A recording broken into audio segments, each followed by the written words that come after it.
Hi, and welcome back to 1 Acre in the Napa Valley. We're here in the Yountville appellation for episode number 9. This is our pruning episode. Now today is March the 21st. We're actually a couple of days into spring. And the reason that we're pruning so late in the year is to provide a little extra frost protection for our little vines. The vineyard is a little bit vulnerable because if you look back behind me, you can see the slopes of the Stag's Leap appellation, and we could get cold air flowing down into the vineyard. So I've got a good example of how we can do a late spring pruning and show how we'll just leave 2 buds for the plant to begin to develop as it grows. So come and take a look and I'll show you how we can do that. So here's our little vine here.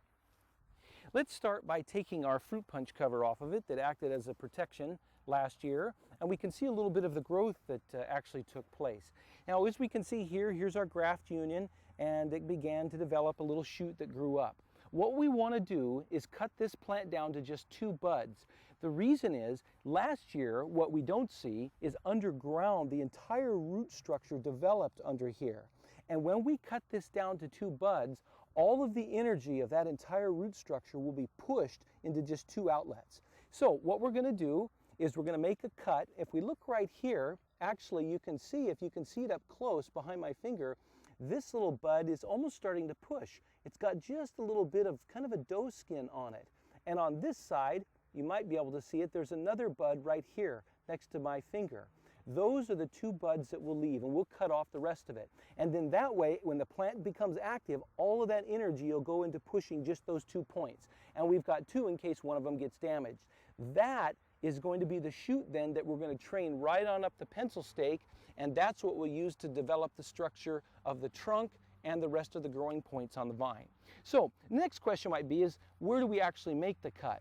Typically with vines and cutting canes like this, you want to go about 1.5 times the distance of the diameter of the vine itself. So the diameter, if we were to go vertically, is about there. Maybe 1.5 times would be about here. So we'll just make our little cut right there.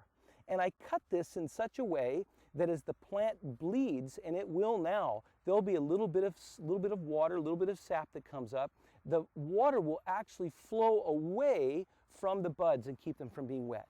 Now, one last thing we have to do, almost kind of a little housekeeping as it were, is you see this? That's just a piece of dead wood from last year. So we'll cut that off, and it's all ready to go.